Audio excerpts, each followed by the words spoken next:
सिमरदास कहा जाता है। बहुत ही आदरणीय हमारे मंत्री रहे, जिनको मैं छोटे होता देखता रहा हूं, मलकीत दाता साहब साबका मंत्री, बहुत ही आदरणीय मेरे बड़े भाई जो एक बार के एमएलए हैं, पहले उनके पिताजी एमएलए रहे और फिर दाखा से वो चुनाव लड़े, जस्सी खंगूड़ा साहेब, बहुत ही आदरणीय केरला के मेरे भाई, वहां से एमएलए मेरी मदद के लिए आए हुए। मैं केरला और मलयालम में उनको स्वागत करूंगा। प्रियपट्टा सहोदरी सहोदरे मारे नमस्कार। बहुत ही आदरणीय अमनदीप सिद्धू जी, लक्की जी और मेरे भाई गुलाब जी और हमारे प्रधान जी, आपके प्रधान जी, हम सबके प्रधान जी सुभान खान साहब, मैं आप सबका दिल की गहराइयों से धन्यवाद देना चाहता हूं कि आप लोगों ने आज का जो कार्यक्रम रचा है उसके लिए मैं आपको धन्यवाद देना चाहता हूं। हिंदी सुनना चाहेंगे कि पंजाबी सुनना चाहेंगे? पंजाबी चलेगा भैया बताइए। हिंदी वाले हाथ खड़ा करें जरा। तो सारे हिंदी वाले तो हिंदी बोलेंगे। मेरे को हिंदी बोलना भी अच्छा आता है।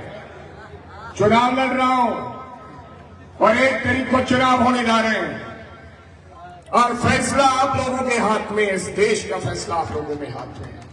एक तरफ मोदी जी हैं और अगर आप चाहते हैं देश के प्रधानमंत्री को उतारना तो आपको एक तरफा वोट डालना पड़ेगा, एक मत होकर वोट डालना पड़ेगा मेरे सरकारियों भाई, क्योंकि आदरणीय मोदी जी मजहब के नाम से राजनीति करते हैं। मेरा मजहब सिख है। अरे भाई छोटे भाई, हेलो यार 2 मिनट बैठ जा भाई, टीवी वाले बीच में मत कोई खड़ा रहे प्लीज और बोले भी नहीं। मोदी जी मजहब के नाम से राजनीति करती है। बीजेपी मजहब के नाम से, धर्म के नाम पे राजनीति करती है। मेरा मजहब, मैं गुरुद्वारा को मानता हूं, मैं सरदार हूं, मैं सिख हूं, लेकिन मेरा मजहब क्या कहता है? मेरा मजहब कहता है कि अगर तुम सही सिख हो, अगर वाकई में आप मेरे को प्यार करते हो, मेरा मजहब कहता है, तो सारे धर्मों को एक आंख से देखना है। ना कोई हिंदू है, ना कोई मुसलमान है, ना कोई दलित है, ना कोई सिख है, ना कोई वाल्मीकि है, ना कोई रविदासिया है। मेरे खून का रंग लाल है। पहले मैं इंसान हूं, बाकी जो मेरा धर्म है वो अलग अलग है। भगवान को मनाने के तरीके अलग अलग हैं। कुरान और गुरु ग्रंथ साहब महाराज सब एक ही उपदेश देते हैं। मैं भाजपाइयों के लिए एक नारा देना चाहता हूं। वो नारा क्या है? मंदिर बांटा, मस्जिद बांटी, मंदिर बांटा, मस्जिद बांटी, बांट दिया भगवान को। शर्म करो बीजेपी वालों, मत बांटो भोले भाले इंसान। नानी बताया करती थी, मैं छोटा सा, मेरी मां का देहांत हो गया तो मैं अपनी नानी के पास रहा। मेरी नानी कहती थी कि भाई जब बंटवारा हुआ हिंदुस्तान और पाकिस्तान का, कुछ मुसलमान भाई यहां पर रह गए तो हमने उनको अपने घर में रखकर सरदारों ने उनकी हिफाजत के लिए झंडा गाड़ा। हमने देखा कि ये हमारे भाई हैं, ये मुसलमान नहीं है। आज देश के प्रधानमंत्री कहते हैं कि अगर इस देश के महिलाओं के मंगलसूत्र को सुरक्षित रखना चाहते हो तो आपको कांग्रेस को वोट नहीं देना है। हमारा मैनिफेस्टो जारी होता है तो कहते हैं कि मुस्लिम लीग का मैनिफेस्टो है, हालांकि वो मुस्लिम लीग का मैनिफेस्टो नहीं है। हम सेकुलर सोच के लोग हैं, हम सब धर्मों को साथ लेकर चलते हैं। हमारे लिए मुस्लिम, हिंदू, सिख, ईसाई सब एक समान हैं। और जब उन्होंने कहा कि मंगलसूत्र सुरक्षित रखना चाहते हो और उनका इशारा किस तरफ था आप समझ सकते हो। तो आदरणीय प्रियंका गांधी, राजीव गांधी जी की बेटी ने क्या कहा? उन्होंने कहा कि आदरणीय प्रधानमंत्री जी, पिछले 55 साल से इस देश में कांग्रेस का राज है और हमने मंगलसूत्र को सुरक्षित रखा है। किसी ने किसी का मंगलसूत्र नहीं उतारा। मेरी मां ने इस देश के लिए अपना मंगलसूत्र दिया है। राजीव गांधी जी का कत्ल हुआ है इस देश। देश के प्रधानमंत्री को देश की बात करनी चाहिए, कहना चाहिए मैंने नौकरी दिया है, कहना चाहिए मैं आने वाले दिनों में ये करूंगा। धर्म के नाम पर राम जी हमारे हैं, अल्लाह हमारा है, इसमें कोई फर्क नहीं है। राम जी हमारे कण कण में है। जानबूझ के कि जो राम को लाए हैं हम उनको लाएंगे। राम जी को लाने वाला कौन है? राम जी तो खुद भगवान थे। ये आपस में तोड़ना चाहते हैं, इस देश को तोड़ना चाहते हैं, इस देश की संस्कृति को तोड़ना चाहते हैं। इस बात को अपने दिमाग में रखना है। और खास करके आप लोगों को जाना होगा, सबके पास जाना होगा, हाथ जोड़ने होंगे, सबसे वोट मांगना होगा। यह आपकी जिम्मेदारी है। अगर आप चाहते हो कि देश इकट्ठा रहे, हमारा भाईचारा इकट्ठा रहे, तो आप तमाम लोगों को गली गली घूमना पड़ेगा। नरेंद्र मोदी को इस देश से उतारना पड़ेगा, कुर्सी से उतारना पड़ेगा, तभी ये देश बच सकता है, नहीं देश का बंटवारा हो सकता है। देश के संविधान को खतरा है।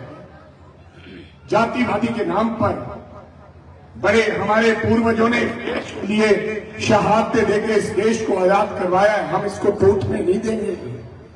आपने भाईचारा बनाकर रखना है। कुछ लोग ऐसे होते हैं, मेरे धर्म को गाली देंगे, मेरे को गाली देंगे। गाली देने वाला हमने उसका मुकाबला नहीं करना है, हमने लड़ना नहीं है। ऐसा काम कराने की कोशिश करेंगी आज की सरकारें, इस बात का ध्यान रखना है। तो मेरे भाइयों, समय भी बहुत काफी हो गया। चुनाव लड़ रहा हूं, बहुत बड़ा शहर है। अभी एक और कार्यक्रम बाकी है, 1.5 घंटा वहां से लेट चल रहा हूं। तो आप समझ सकते हैं, राजा वड़िंग बनकर आपको लड़ना पड़ेगा, आप सबको प्रधान बनकर लड़ना पड़ेगा।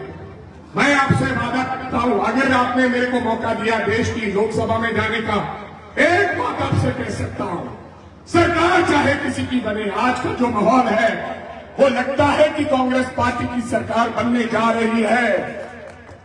देश में कांग्रेस पार्टी का प्रधानमंत्री होगा, ऐसा माहौल देश में बन रहा है। लेकिन सरकार किसी की भी हो, मैं आपसे वादा करता हूं, जो भी हो, देश की पार्लियामेंट में पंजाब का ये पुत्र, आपका साथी, लुधियाना का एमपी आपके लिए लड़ाई लड़ेगा और आवाज बुलंद करेगा। पूरा देश देखेगा कि लुधियाना का मेंबर ऑफ पार्लियामेंट प्रवासियों की बात कर रहा है, मुसलमानों की बात कर रहा है, हिंदुओं की बात कर रहा है, सिखों की बात कर रहा है, दलितों की बात कर रहा है, क्रिश्चियनों की बात कर रहा है, रविदासियों की बात कर रहा है। मैं करूंगा, मैं लड़ूंगा, चाहे मरूंगा, लेकिन देश की सामने खुल के बोलूंगा कि ये नहीं होगा। हम मर जाएंगे लेकिन देश को बात नहीं देंगे। राजा वड़िंग, राजा वड़िंग, राजा वड़िंग, कांग्रेस पार्टी। प्रवासियों के बहुत मुद्दे हैं। मैं आने वाले दिनों में बलविंदर जी से बैठ के आप लोगों से सबसे चर्चा करके, गुलाब जी और प्रधान जी आपसे हम चर्चा करेंगे। जो अपने भाइयों के मुद्दे होंगे, हमारे आपके मुद्दे होंगे, हम देश की लोकसभा में आने वाले दिनों में उठाएंगे। हम उनके मुद्दे के ऊपर चर्चा करेंगे। ये देश हमारा है, ये धरती हमारी है, हम किसी और देश से नहीं आए। हमें लड़ना होगा। लड़ना क्या, हमने किसी को गोली नहीं मारनी है, हमने दंगा नहीं करना है। लड़ना कहां है? वोट डालनी है। वोट डाल के हमने अपना हक जताना पड़ेगा, जो इस देश ने आपको हक दिया है। इस बात का ध्यान रखना। एक तरीक को इधर उधर गांव में इधर उधर मत चले जाना। जिसका वोट पड़ा है वो उसने वोट को दिलाने का काम करना है। और आप एक व्यक्ति ने अगले 15 दिन में एक अल्लाह ताला को हाजिर नाजिर रखते हुए, अल्लाह ताला को हाजिर नाजिर रखते हुए एक व्यक्ति ने 100 वोट को प्रचार करना कि इस बार हमने कांग्रेस पार्टी को वोट देना। क्योंकि कांग्रेस पार्टी, आम आदमी पार्टी को वोट डालोगे तो वो देश के प्रधानमंत्री को बदल नहीं सकती, क्योंकि एक आधा अगर एमपी उनका जीत भी गया तो वो मोदी को नहीं बदल सकता।